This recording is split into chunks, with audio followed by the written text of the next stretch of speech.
Hey guys, Omegon Edge here and welcome back to another video.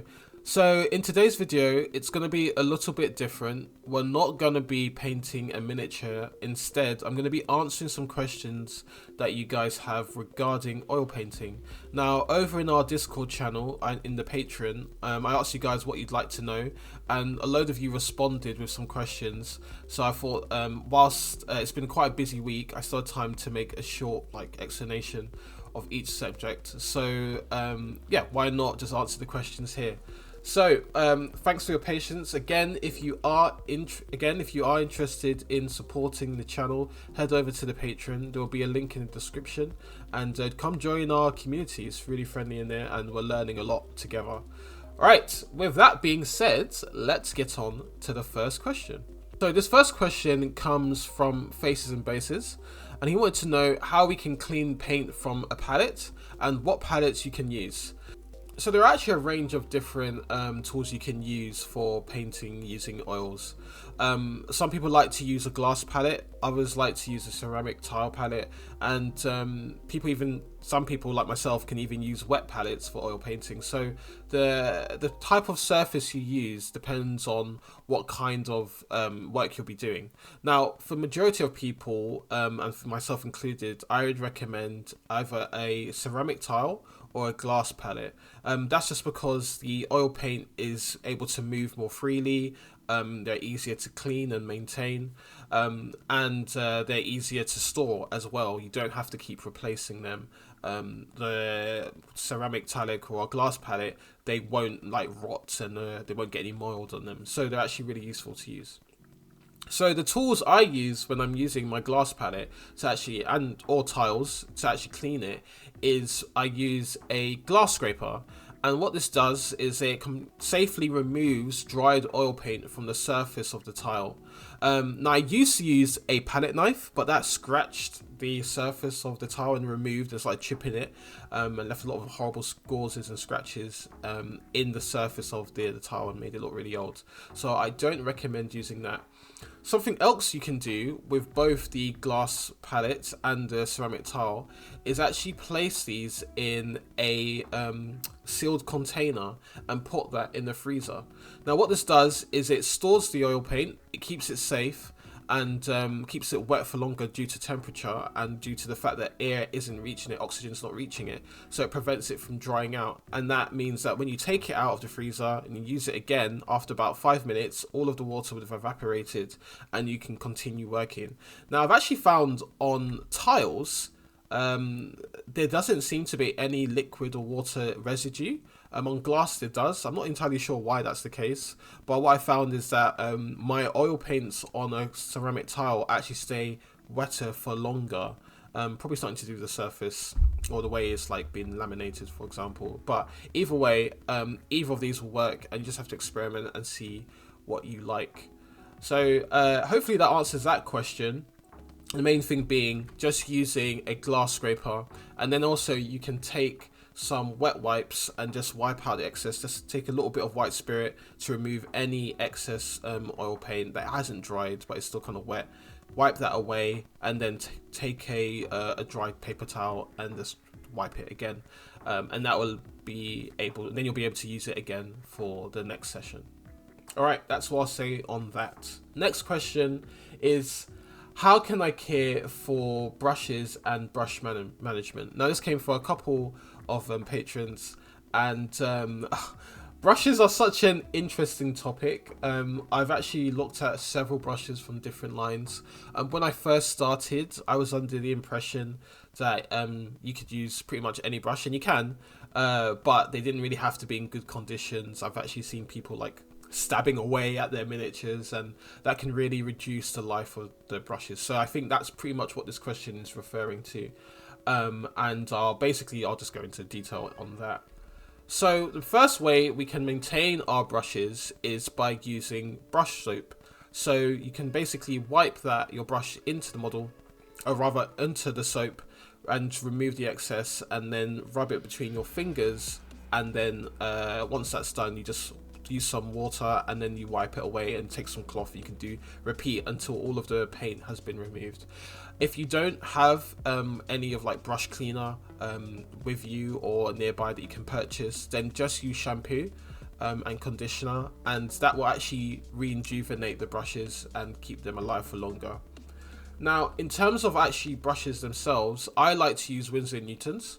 I find that they are really useful because, rather Series 7s, because they keep their tip for longer.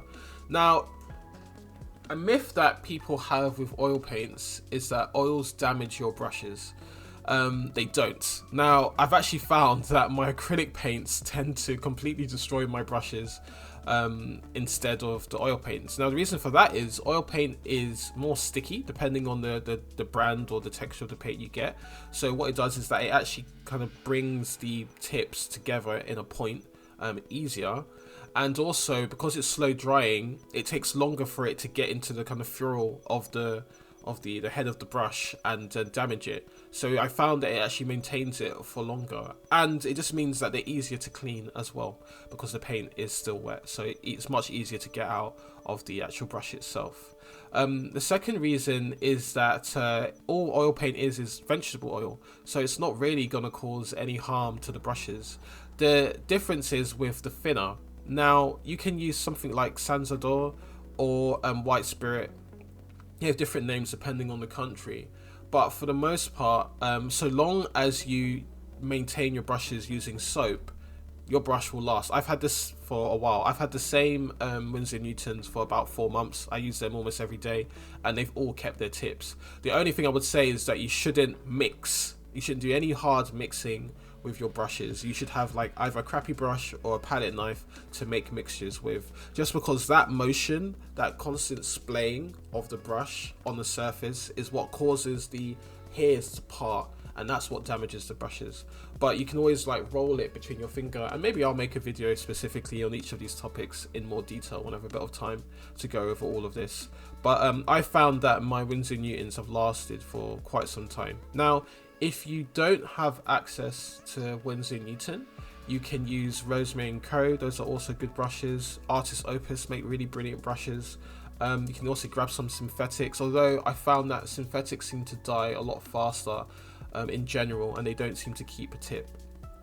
Now, when I painted this miniature, I was basically using, I wasn't using any of these brushes. I was using just a synthetic, and it had caused that kind of hook motion on it, on the actual brush itself, where it kind of bends. Now, it wasn't a problem because I was so used to it. I was able to paint this relatively easily using that brush, but if I could go back, I definitely absolutely wouldn't do it that way. I think actually having a very sharp tip has made such a difference to how I paint. Like, for example, painting eyes would be almost impossible with oil paint if you're not using a brush with a sharp tip. And eyes are difficult. Even this, like, I've refined this since painting it. And this is actually a model that we're working on over on the Patreon. But either way, it's still something that you need to keep in mind. So just looking after your brushes is really important. Again, keeping this plastic cap on top not only protects the tip from like being damaged, but also it protects it from dust and getting stuck in the furrows as well. So absolutely recommend getting a brush. It can be an investment. Some brushes can cost like £20, £15, and it can seem expensive, but they do last for a very long time if you look after them. And that's the big if. Just make sure you look after them. So that's all I'll say on that point. Hopefully that made sense, and feel free to ask me any more questions. But again, I feel like this would be a really good video to make a short video on, like a really good tutorial to make a short video on. So yeah, watch this space. Okay, so the next question is, can you create texture with oils? Now, this is an interesting topic because it depends on how exactly you like to work. So because oil paints are slow drying, they work up in layers. However, they do need a foundation. Now, shortly, yes. The short answer is yes, you can. We just finished our tutorial on how to paint these life painted 3D fruit. And as you can see, each of the fruit, the apple, the pear, and the banana, all of them have been textured quite differently, with hard lines and like more like stippled motions.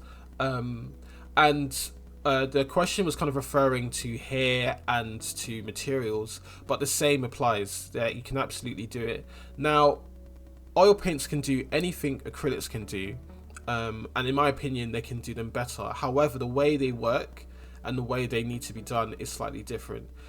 Oil paints, because they are slower drying, things take longer to do. Everything can take a bit longer to do. So this is why, for one, you need a really good brush with a good tip, because this is what allows you to make those marks. If you don't have that, then you're going to get this really like thick and unwanted strokes. And for example, like trying to work on the banana, for example, and making those lines, or even the apple, to do that effectively, you need a brush with a good tip. Now, for you to be able to do this, the layer that you're applying on has to be thinner than the layer that you're applying on top of it. So this is where the kind of thick over thin comes from, or fat over lean, meaning that the paint underneath, the first paint needs to be quite thin, and then you layer on thicker paint as you go.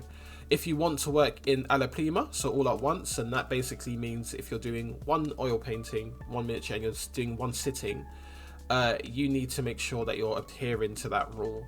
But of course, you can always do the first layer in acrylic and then refine and go over that in oil paints, and that way you're not having to kind of wait for the oil to dry before you can go over it with another layer. And that's exactly how I painted this face. Now, this face was done totally in oils. I didn't use any acrylics here. I only used it on the arms, for example, but for the rest of it, and the hair, but for the rest of it, I did it pretty much in oils. The hair in particular was more tricky, and I wasn't using a particularly good brush here. But being able to create those lines and strokes, especially on the skin, on the face, and on the eyes, is something that you can do once you've gotten a more brush control, and you understand the paint consistency. So it does take time, but being able to do it that way will give you the results that you're looking for.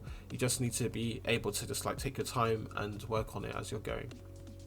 So hopefully that answers your question. You absolutely can create texture using oil paints. You just need to make sure that you're working up. But my kind of recommendation is to start with acrylics first. Do all of your hard lines in acrylics just because it's faster drying, and then go over that in oil paints, because you can refine it and improve it and still create that texture. Right, the next question is paint consistency. So there's been a lot of questions about like getting the right consistency, and also drying time, like getting an understanding. And I think this is one of the things that people struggle with the most, is understanding if I'm using this paint consistency, how long will my drying time be? Is this the right consistency for me to be able to layer on top of, and what effect will that have? Now, if you've watched the Fundamental series, where we talk about paint consistency, we kind of cover this there as well. But obviously, if you don't have access to that, then like I'll just basically go over a little explanation here. So oil paints are normally very thick. Depending on how much linseed oil or poppy oil, or however they're kind of created, how much oil is actually put into the paint tube itself, you'll have a paint with a very varied consistency. And colors can vary depending on the brand that they've come from. But for example, Winsor & Newton are more sticky, and when thinned, they require a lot more thinning than, say, Scale 75 or Abtalon 502s. Those are quite smooth out of the tube. However, they lack pigment because those two brands are not artist grade. So learning, basically experimenting and thinning your paint using, I guess you can use a medium, or you can use a white spirit in order to thin your paint there, and you'll be able to experiment with the consistency you get. Now, there's some rules here for smaller scale miniatures, so like miniatures like Warhammer 28 scale, 28mm scale. I like to thin my oil paint a lot more than if I was using that on a bust, just because the details are so small, and you really don't want any kind of texture. It's harder to blend or remove the texture out of a really small detail like that, so we do work with thinner paint. But that's why the prime glaze is really useful, because it does that for you automatically. It lets you apply over the model and then you get that detail, and that stops you from getting that texture. It's exactly how we did that face always makes me giggle. It's exactly how we did this this miniature as I was working on the skin, and kind of just copying a reference to painting black skin. You can see that there's not really any brush strokes apart from what's intended with like the separation of volumes, but we've been able to keep it very flat, and it's prevented us from getting any texture. And that's because I worked in quite thin layers. Because it was thin though, it dried fairly quick. Now, if you are struggling with using a solvent, you can actually use Liquid Fine Detail, and this is excellent. It speeds the drying time. It does make the finish quite glossy, so you will need to varnish afterwards, but a medium like this basically levels out our brush strokes and makes things like blending, applying strokes, and just applying over those areas really easy. It takes away all of the stress that you would get from painting and just having the brush strokes left behind, which Winsor & Newton, their brands are created to be a bit more sticky and thick, so they are known for having more brush strokes. It's just the way the brand's made. But something like Gambling, it's another brand you can use. But either way, Liquid is great. Speeds up the drying time, so it actually dries faster, and that's what you can use.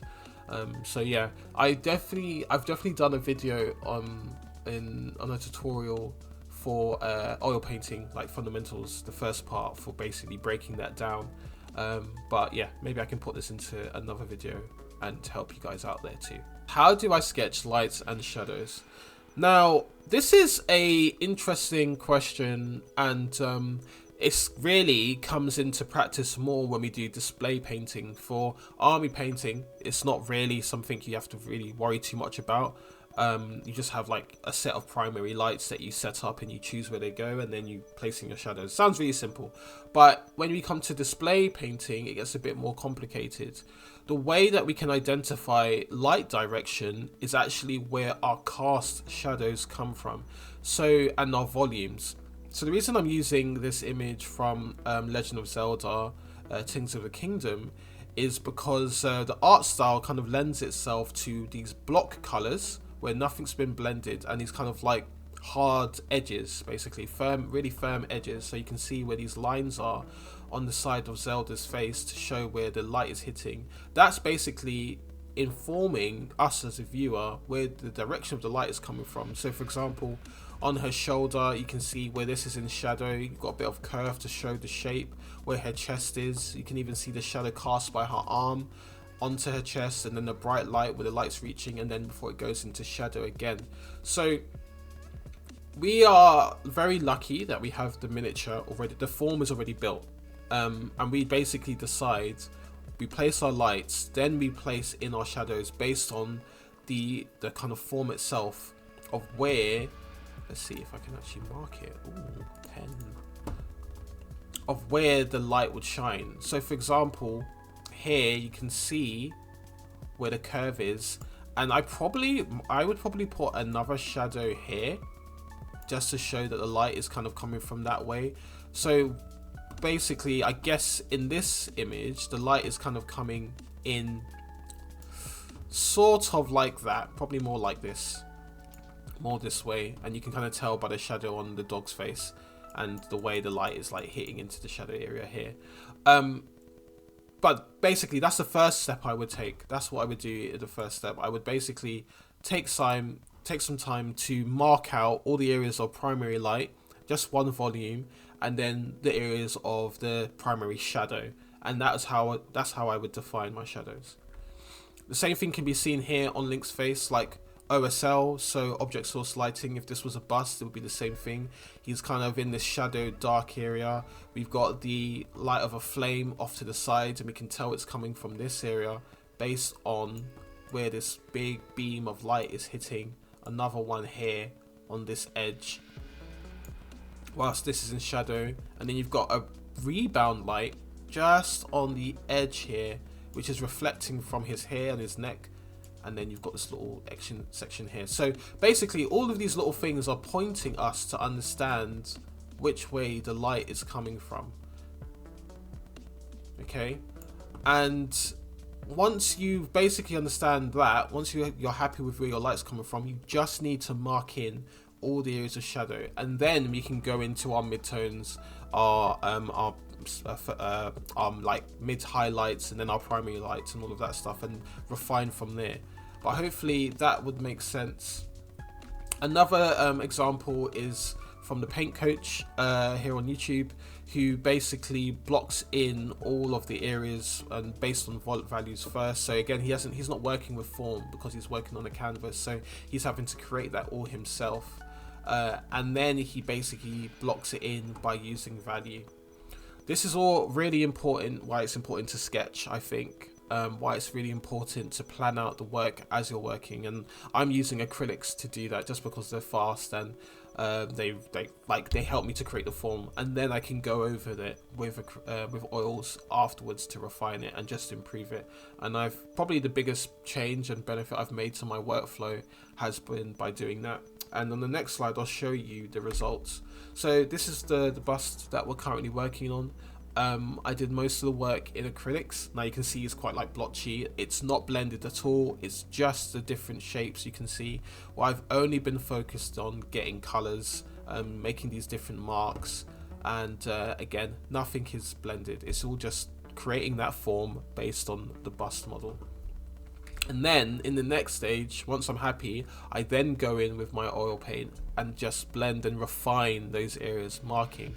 And I'm actually not using a dry brush to blend. I'm actually just using my application brush to apply over the surface of the face, and just marking in all those areas. And since then I've also refined this a bit further, but this will all be on the Patreon vid that we go on as well, just to help out.